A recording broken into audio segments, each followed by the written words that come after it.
Hi, my name is Joseph. I'm the founder and CEO at Product Prof. I'm so excited that you are here today. I see that you are so interested to see how your financial life will grow, right? You want to attain financial freedom. You want to be able to go on that trip that you desire so much. You want to be able to buy a house. You want to buy a car. Yes, it is very, very possible. But note, it is not rocket science. There are three things you need to do to achieve that level, right? The first thing is you need to learn the skill. You need to learn the skill. Yes, very, very important. You need to learn to become a product manager.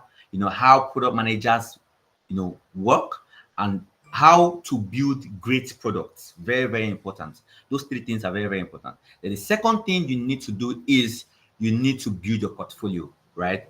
Portfolio building involves creating products, building products that you can keep in this portfolio. So if you are wondering what portfolio is, portfolio is like a folder, right? It's like a folder where you keep products that you've worked on before, right? That is a folder. So that when technical recruiters ask you, hi, we see that you said you can do this, you're a product manager. What products have you done before? Have you worked on before? You can show them your portfolio. That speaks volume. Because in the tech ecosystem, nobody cares what you say about what you say, right? They want to see what you've done before.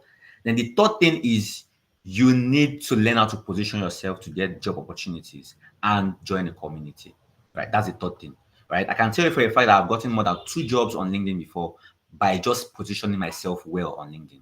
Yes, I can tell you for a fact. And I've joined community that have helped me grow, to this particular point I've gotten to.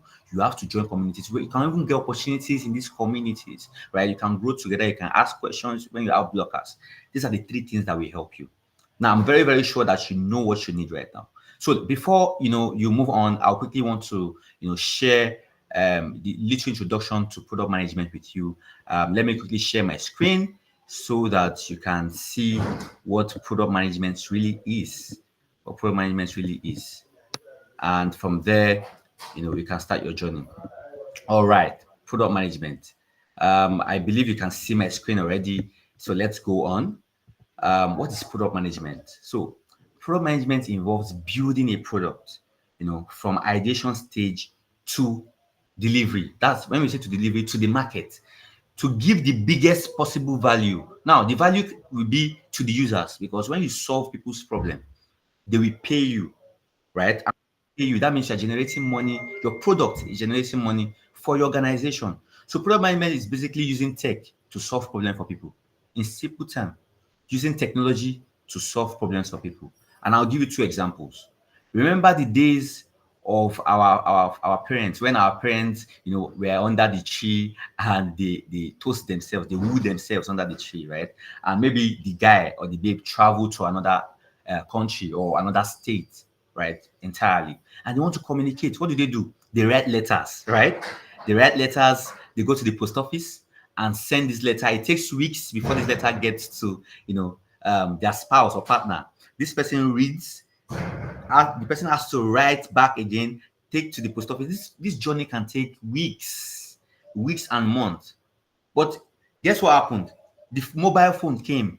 Mobile phone says, oh, you can just pick your phone, dial somebody's number, call the person, and you can have a conversation within 5 minutes.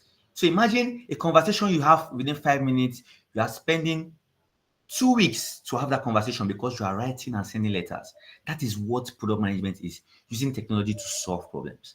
Another example is your boat.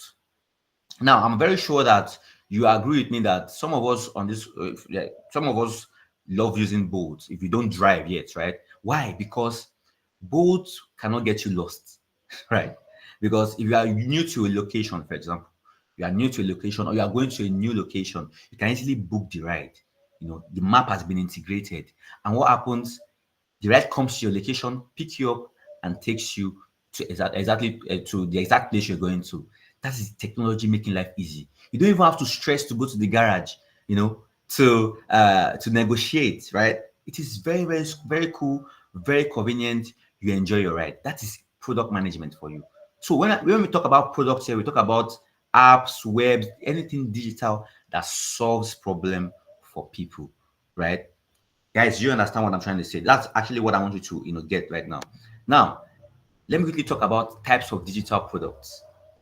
There are different types of digital products. Remember the example I gave you about the mobile phone, right? Nokia was one of the first phones that came then.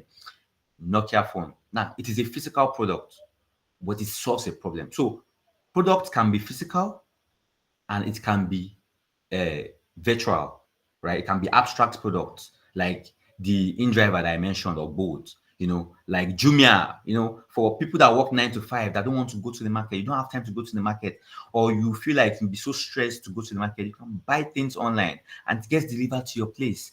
No stress at all. You make payments, you can even make return and refund, right? That is a product that solves a problem. Now, I'm sure that you can start thinking of different products on your mobile phone right now that solve problems. Can I give you another example? Let me give you one more example. The mobile app on your phone, the one you use, your banking app to make transfers. Remember then, before you can make a transfer, you have to go to a bank physically to make a transfer. Imagine you want to make a transfer of 1,000 naira. You have to go physically to make that transfer. Is that not stressful? Sometimes you may even end up spending as much as the transfer value you want to make. But now, from an island, from any location that you find yourself, at the comfort of your home, on your bed, you can make transfer, right? You can even go ahead to buy airtime. You can pay your utility bills. That is a product that solves a problem. Guys, are you getting these things? Now start thinking of those apps or physical products that you have on your phone, right? These are products that solve problems. So now the second thing I want you to know is products can also be B2B or B2C. Now, B2B means business to business, and B2C means business to consumers, right? Now, B2B products are products like, for example, I'm building Products Plus. Products Plus is a company, right? And we need to buy a domain name. Domain name is productsprof.com, right? That's a domain name. We need to buy it, right? So the technology that provides that service to buy a domain name is a B2B product because they're providing it to a business. Do you understand what I'm trying to say? A business or a company, that's a B2B product. But the likes of Jumia, where you go and buy as individual, as individual, that is a B2C product. Let me give you another example, another beautiful example. If you presently work 9 to 5, right?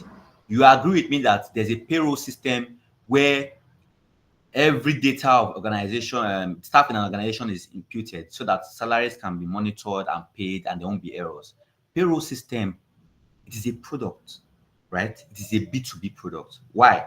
Because it helps to reduce error to the barest minimum.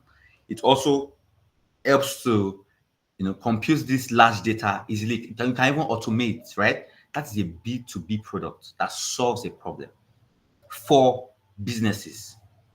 Right, guys, are you getting this? I want you to really get this thing, right? So if you're not getting this thing at all, please feel free to send a message on the WhatsApp link that you find on any of our screens on our websites, or send an email. Our email addresses are anywhere. Send an email. You'll be directed to the right person to help with these clarifications, right? Now, then the next thing is you need to understand that product managers can build products for external stakeholders or internal stakeholders. Now, I'll explain what stakeholders are to you. Stakeholders are people that are involved in the product development, people that you are building for, or people that are just involved. Either you are the one using it, or you are the one profiting from it, or you are the one building it. You are stakeholders. Now, there are internal stakeholders. Your internal stakeholders are your software developer, your product designer, the guys that you work together to build that product, right? They are internal stakeholders. Part of your internal stakeholders are also the leadership of the organization, the business itself, the leadership of the organization. Because as a product manager, you report to them. You tell them, see, my product is in progress right now. We have so number of users, an active number of users. My product has generated so amount of money to the organization, right? It has contributed to the organization, right? So those are internal stakeholders. Now, external stakeholders are your users, for example, people that will use your product outside. Those are your external stakeholders, right? You be the Jumia. I buy from Jumia, so I'm an external stakeholder, right? External stakeholders could also be third-party applications or third-party APIs. For example, when you go on Product Profs and you want to make payments, for example, you click make payment. There are two options. You see direct transfer, you see Paystack. Paystack is not my company, right? Paystack is not owned by Product Profs, but Paystack is integrated into Product Profs to accept payment, right? So Paystack is an external stakeholder on Product Profs. Do you understand that? Paystack is an external stakeholder on Product Profs because they are not part of the organization, but we are using their services in our product.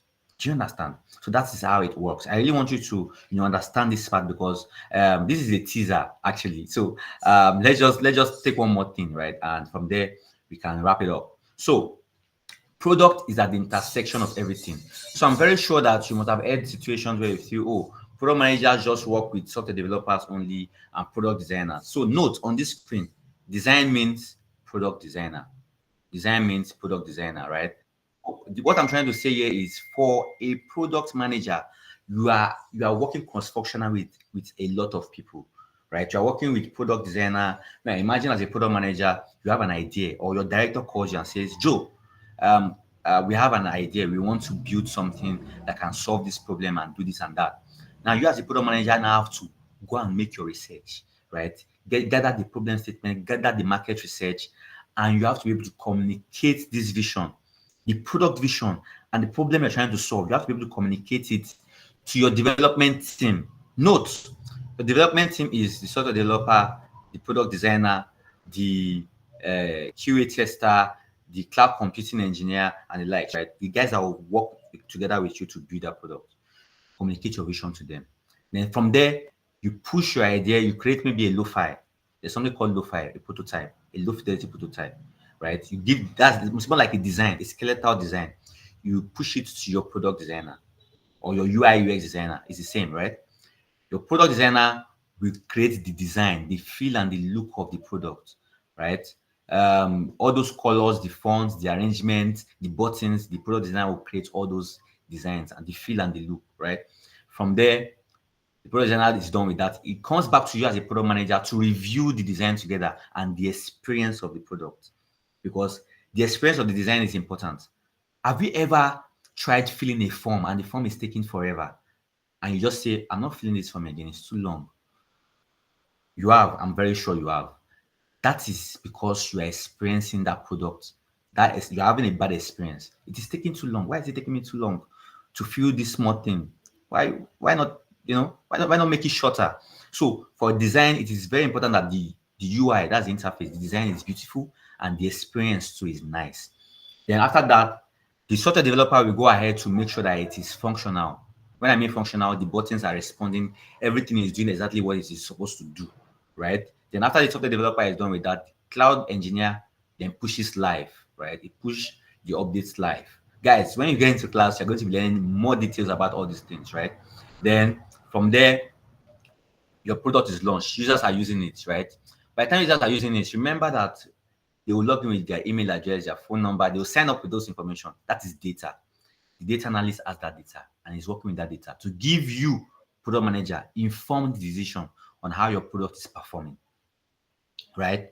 Now, the sales and customer success guys are there. But first of all, the marketing guy will be making announcements, launching soon. Even when you now launch, you start creating messaging and positioning. We are launching, blah, blah, blah. This is what our product can do. Now, as a product manager, you have to sit with the marketing team to make sure that they don't overpromise and they don't underpromise with their content, right? It is very, very sales and customer success team because they are the client-facing roles. The sales team will sit, we talk to the clients, see how they can be converted, right? So that's sales enablement. If they don't understand the product, how can they sell it, right? The customer success team gets complaints. So if the customer success team gets a complaint and he or she does not understand how the product works, how will they be able to direct and support users that have complaints? Because some of these complaints may not even be technical issues. They may just be usability. Maybe the user could not see a particular feature easily or does not even know that that feature exists, right? So Customer success team needs to understand this product. Can you see that product is at the intersection of everything? You have to work with everybody to make sure that your product is successful. Because as a product manager, the product success is your success. You are the owner of the product. Yeah, you are building it for the organization, you're getting salaries, right? But you are the owner of the product. So product management role is very, very important. And I would leave you with this. Note that as far as there are companies that exist, there will always be need for product managers. Why? Because products companies exist to solve problems for people. Now, just think about it. Every organization you see today is solving one problem or the other for people or businesses. That is it. And if you are doing that, you need a product manager. And for even for existing organizations that are traditional in their ways, right? They are now moving their solution or their businesses digitally. So hence, there is a lot of room for product managers. There are lots of opportunities, but we need people to get ready to tap into these opportunities. I'm very sure that you got value from this class. You can't get everything right from this free lesson. I'm very sure that you're wondering, like, wow, this is a very beautiful, thing to learn, right? You don't even have to code, right? So, if you would like to continue this class, which I'm very, very sure that you would like to continue, click the button now to upgrade to the practical class. Click the button to upgrade to the practical class, and class registration will end very, very soon. So I recommend you join now. Have a great day. Bye.